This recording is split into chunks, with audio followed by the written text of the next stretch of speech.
Hello friends, நம்மளோட TNPSC group 4 exam 2022 கேட்ட ஒரு கொஸ்டின்ஸ்க்கு 360 டிகிரி ஆங்கிளில் நம்ம சொல்யூஷன் பார்க்க போகிறோம். சேனலுக்கு நீங்கள் ஃபஸ்ட்டாக விசிட் பண்ணால் சேனலை மறக்காமல் சப்ஸ்கிரைப் பண்ணி வீடியோவை ஃபுல்லாக பாருங்கள், ரொம்ப யூஸ்ஃபுல்லாக இருக்கும். ஃபஸ்ட்டு பாருங்கள் கொஸ்டின்ஸ் என்னன்னா, கீழ்காணும் கூற்றுகளில் பகத்சிங் தொடர்பான சரியான கூற்றை கண்டறிக அப்படின்னு கேட்டிருக்காங்க. ஃபஸ்ட்டு ஸ்டேட்மெண்ட் வந்து என்ன இருக்குது பார்த்தீங்கன்னா, 1930 பகத்சிங் சிட்டாகாங் ஆயுதப்படை தளத்தை தாக்கினா அப்படி சொல்லியிருக்காங்க. ஸோ இந்த ஸ்டேட்மெண்ட் வந்து பார்த்தீங்கன்னா தவறு. இது வந்து பார்த்தா பகத்சிங் பண்ணியிருக்க மாட்டார், சரிங்களா. இப்போ மற்றவங்க யார் சார் பண்ணியிருப்பாங்க அப்படின்னு பார்த்தீங்கன்னா, சூர்யா சென். யார்? சூர்யா சென்னும் மற்றும் பார்த்தா அவருடைய சகாக்கள் அவங்க ரெண்டு பேரும், அதான் அவர்கள் எல்லாருமே இணைந்து தான் என்ன பண்ணியிருப்பாங்க, அந்த சிட்டாகாங் ஆயுதப்படை தளத்தை வந்து தாக்கியிருப்பாங்க, சரிங்களா. அப்போ அப்படி இருந்தால் தான் இந்த ஸ்டேட்மெண்ட் கரெக்டாக இருக்குது. ஸோ பகத்சிங் வந்து அது தாக்கியிருக்க மாட்டார், சரிங்களா. அது வந்து தப்பு. செகண்ட் ஸ்டேட்மெண்ட் பாருங்கள் என்ன இருக்குது. 1929 பகத்சிங் அப்புறம் PK தத்துடன் இணைந்து மத்திய சட்டப்பேரவை மீது குண்டு வீசினார் அப்படின்னு சொல்லியிருக்காங்க. இந்த ஸ்டேட்மெண்ட் வந்து அப்சல்யூட்லி கரெக்ட் தான், சரிங்களா. இதில் என்ன பண்ணியிருப்பாங்க, எதுக்காக சார் போய் குண்டு வீசணும் அப்படின்னு பார்த்தீங்கன்னா, ஸோ அதில் நீங்கள் இந்த கான்செப்ட் வந்து டேட்டோடு நீங்கள் படிக்கிறது ரொம்ப ரொம்ப இம்பார்ட்டன்ட். ஏன்னா சில நேரங்களில் அவங்க டேட்டோடு கேட்குறது நிறைய சான்சஸ் இருக்குது. ஸோ இது வந்து கான்செப்ட் வந்து எப்போ நடந்திருக்குன்னா ஏப்ரல் 8, சரிங்களா. ஏப்ரல் 8, 1929 நடந்திருக்கும். அதை பார்த்தோன்னா ஒரு குறிப்பிட்ட 2 மசோதா, சரிங்களா. அதனால் பார்த்தா மக்களுடைய பிரதிநிதிகளை எதிர்த்து என்ன பண்ணணுமா, அந்த மசோதா வந்து நிறைவேற்ற பண்ணுறதா ஒரு கான்செப்ட் வந்திருக்கும். அதனால் என்ன பண்ணியிருப்பாங்க, அந்த 2 மசோதா வந்து நிறைவேறக்கூடாதுன்றதுக்காக என்ன பண்ணுவாங்க, இவர் 2 பேரும் போயிட்டு என்ன பண்ணுவாங்க, குண்டு வீசியிருப்பாங்க, சரிங்களா. அப்படி என்ன சார் அந்த 2 மசோதா அப்படின்னு பார்த்தீங்கன்னா, அந்த 2 மசோதா ஞாபகம் வச்சுங்க. அப்படின்னு பார்த்தீங்கன்னா பொது பாதுகாப்பு மசோதா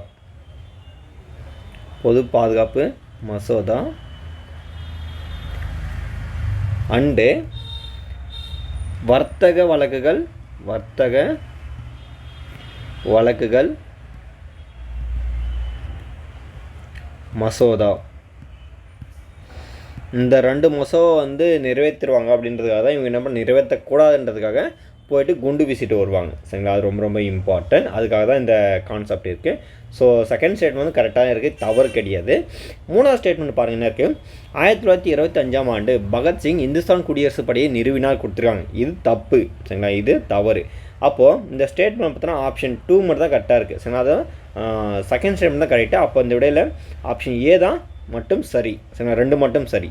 அப்போது ஆப்ஷன் அந்த ஸ்டேட்மெண்ட் 3ல் வந்து என்ன தவறு இருக்குதுன்னு பார்த்தீங்கன்னா, ஸோ பகத்சிங் போய்ட்டு இந்துஸ்தான் குடியரசு படையை வந்து நிறுவிருக்க மாட்டார், சரிங்களா. அப்போ யார் சார் இப்போ நிறுவனாங்க அப்படின்னு பார்த்தீங்கன்னா, ஸோ ஒரு 3 பேர் இருக்காங்க. அந்த 3 பேர் நீங்கள் ஞாபகம் வச்சுக்கணும். ஃபஸ்ட்டு பேர் வேணுன்னா சச்சிதானந்தா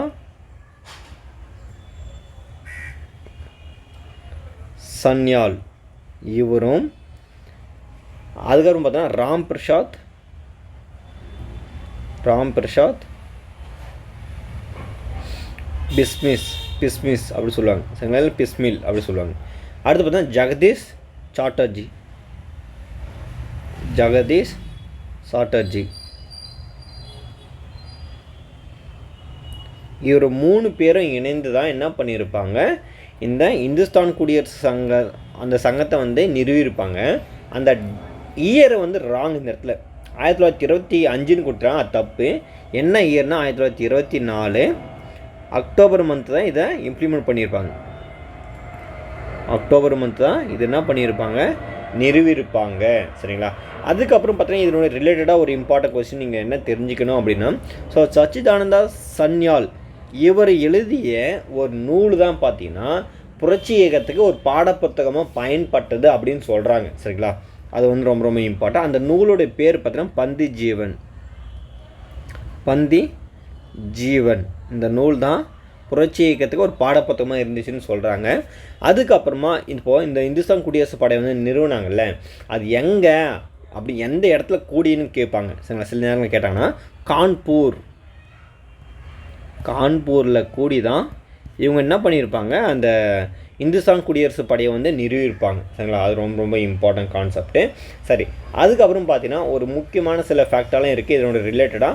ஸோ அதையும் நீங்கள் கண்டிப்பாக தெரிஞ்சிக்க வேண்டியது இருக்குது. அதனால் இது எல்லாத்தையும் நீங்கள் நோட் பண்ணிவிட்டு வாங்க, ரொம்ப ரொம்ப யூஸ்ஃபுல்லாக இருக்கும். ஏன்னா இந்த மாதிரி பார்த்தீங்கன்னா இதுக்கு முன்னாடி எந்த ஒரு யூடியூப் சேனலும் பண்ணது கிடையாது, முதல்ல முறையாக நம்ம பண்ணிகிட்டு இருக்கோம். அதனால் உங்களுடைய சப்போர்ட் தேவை. ஸோ இன்னும் நீங்கள் சேனலை வந்து சப்ஸ்கிரைப் பண்ணால் மறக்காமல் சேனலை சப்ஸ்கிரைப் பண்ணி இந்த வீடியோ வந்து உங்களுடைய ஃப்ரெண்ட்ஸோடு ஷேர் பண்ணிவிட்டு வாங்க. சரிங்களா? இப்போ பார்த்தீங்கன்னா அடுத்து ககோரி வழக்குன்னு ஒன்று இருக்கும். சரிங்களா? என்னது ககோரி வழக்கு? இதனுடைய ரிலேட்டடாக வர ஒரு இன்ஃபர்மேஷன் இது. ககோரி வழக்கு என்ன வருஷம் அப்படின்னு நீங்கள் தெரிஞ்சுக்கணும். ஸோ 1925. இது வித் டேட்டோடு அப்படின்னு நீங்கள் பார்த்தீங்கன்னா August 9. சரிங்களா? இதோடு நீங்கள் தெரிஞ்சிக்க வேண்டியது இருக்குது. ஸோ ககோரி வழக்கு அப்படின்னு என்னென்னா, ஃபஸ்ட்டு இந்த ககோரி சதி வழக்குன்னு சொல்லிட்டு ஒரு எப்படின்னா அதுக்காக ஒருத்தரை வந்து கொல்லிடுவாங்க. சரிங்களா? அதுக்கப்புறம் போயிட்டு எல்லாமே கைது செஞ்சுருவாங்க எல்லாருமே. சரிங்களா? அப்போது அவங்க வந்து என்ன பண்ணியிருப்பாங்க, அந்த இன்சிடெண்ட் வந்து எங்கே நடக்கும் அப்படின்னு பார்த்தீங்கன்னா லக்னோ. சரிங்களா? இந்த இன்சிடெண்ட் எங்கே நடக்குன்னா லக்னோ டு சகான்பூர். அது சகான்பூர் இடையில் பார்த்தீங்கன்னா ஒரு ரயில்வே ஸ்டேஷன் இருக்குது. அந்த ரயில்வே ஸ்டேஷன் பேர் தான் என்னது ககோரி அப்படின்னு ஒரு ரயில்வே ஸ்டேஷன் இருக்குது. சரிங்களா? இந்த ககோரி ரயில்வே ஸ்டேஷன் தான் என்ன பண்ணியிருப்பான் அந்த இன்சிடென்ட் நடந்திருக்கும். என்ன ஒரு பிளான் பண்ணியிருப்பாங்கன்னா, அந்த தபால் கருவூலத்தை வந்து கொள்ளையடிக்கணும் அப்படி தான் பிளான் பண்ணி அந்த ரயில்வே ஸ்டேஷனில் அவங்க என்ன பண்ணுவாங்க, கொள்ளையடிச்சு போயிருப்பாங்க. அந்த நேரத்தில் வந்து பார்த்தோன்னா இருந்த ஆங்கிலேயர்களும் பார்த்தீங்கன்னா ஸோ ஒரு மிகப்பெரிய ஒரு அதிர்ச்சியாக உண்டாக்கியிருப்பாங்க. எப்படி அப்படின்னு சொல்லி பெரிய கான்செப்டாக அவங்க சொல்லியிருப்பாங்க. சரிங்களா? ஸோ அதிர்ச்சிக்குள்ளாகிருப்பாங்க. அவ்வளோதான் நம்ம அந்த கான்செப்ட் ஒன்று தெரிஞ்சுக்கணும். அதுக்கப்புறம் பார்த்தீங்கன்னா இந்த தப்பிச்செல்லாம் வந்தாங்கல்ல. சரிங்களா? இவங்க போய்ட்டு அதுக்கப்புறம் போய்ட்டு என்ன பண்ணுவாங்க, ஜெயிலு போய் பிடிச்சி போட்டுருவாங்க. அதுக்கப்புறமா இந்த ககோரி சதி வழக்கு தப்பிச்சு வந்து அப்புறம் பார்த்தோன்னா சந்திரசேகர் ஆசாத். சரிங்களா? என்னது சந்திரசேகர ஆசாத் இவருடைய தலைமையில் சரிங்களா திரும்ப என்ன பண்ணுவோம் ஒன்று கூடி 1928 செப்டம்பர் மாதம் 9 to 10 அந்த டேட்டுக்குள்ளே பார்த்தோன்னா பெரேஷ்லா கோட்லா அந்த கிரவுண்டில் சரிங்களா என்ன பண்ணியிருப்பாங்க, இவங்க எல்லாமே ஒன்று கூடி இதுக்கு முன்னாடி இருந்துச்சுல்ல என்னது இந்துஸ்தான் குடியரசு சங்கம் அப்படின்னு இருந்தது இல்லை, இதை என்ன பண்ணியிருப்பாங்க பேரை மாற்றிருப்பாங்க, அகைன் பேரை மாற்றிருப்பாங்க. அந்த டேட்டோட நீங்கள் தெரிஞ்சுக்கணும். சரிங்களா? 1928 செப்டம்பர் 9 to 10 என்ன கிரவுண்டு அப்படின்னு கேட்டாலும் கேட்பாங்க. சரிங்களா? பெரேஷ்லா கோட்லா. சரிங்களா? அதை பெரேஷா கோட்லா அப்படின்னு சொல்லலாம். சரிங்களா? அந்த மாதிரி கிரவுண்டு அது வந்து பார்த்தீங்கன்னா என்ன பேர் மாற்றிருப்பாங்க அப்படின்னா, ஏன்னா இந்துஸ்தான் குடியரசு சங்கம் அப்படின்றத இந்துஸ்தான்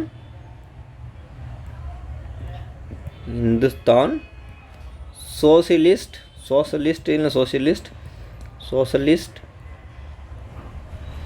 சங்கம் அப்படின்னு மறுபெயர் வந்து அமைச்சிருப்பாங்க. சரிங்களா? மறுபெயரிட்டு இது மாதிரி பண்ணியிருப்பாங்க. சரிங்களா? ஸோ அந்த கிரவுண்டு வந்து ஞாபகம் வச்சுங்க. ஏன்னா சொல்லும்போது நம்ம அந்த ப்ரொனவுன்ஸ் வந்து கரெக்டாக சொல்லலைன்னு நினைக்கிறேன். சரிங்களா?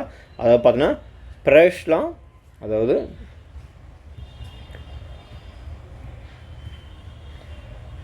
பெரோஷா கோட்லா அப்படின்ற ஒரு கிரவுண்டு. சரிங்களா?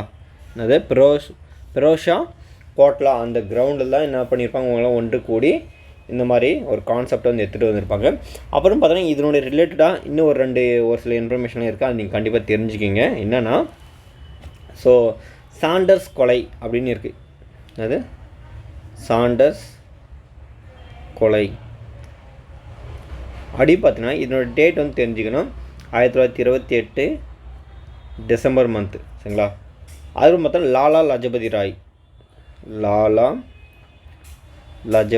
ராய் இவர் பார்த்தா பஞ்சாபினுடைய சிங்கம்னு சொல்லுவாங்க. சரிங்களா?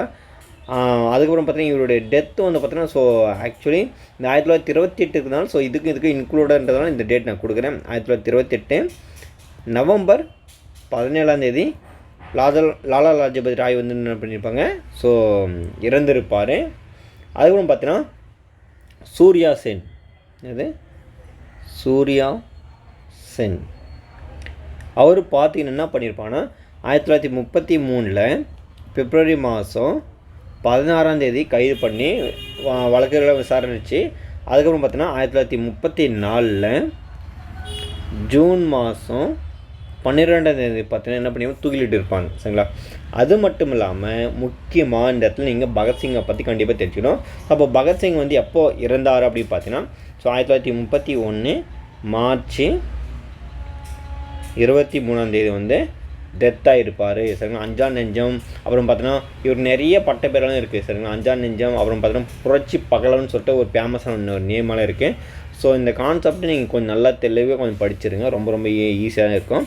ஸோ முக்கியமான ஒரு 1 மார்க் கொஸ்டின் கண்டிப்பாக இருந்து வரதுக்கு நிறைய சான்சஸ் இருக்குது. ஸோ இந்த வீடியோ ஃபுல்லாக நீங்கள் கவனித்ததுக்கு ரொம்ப ரொம்ப யூஸ்ஃபுல்லாக இருக்கும்னு நினைக்கிறேன். மீண்டும் அடுத்த வீடியோ சந்திப்போம். நன்றி.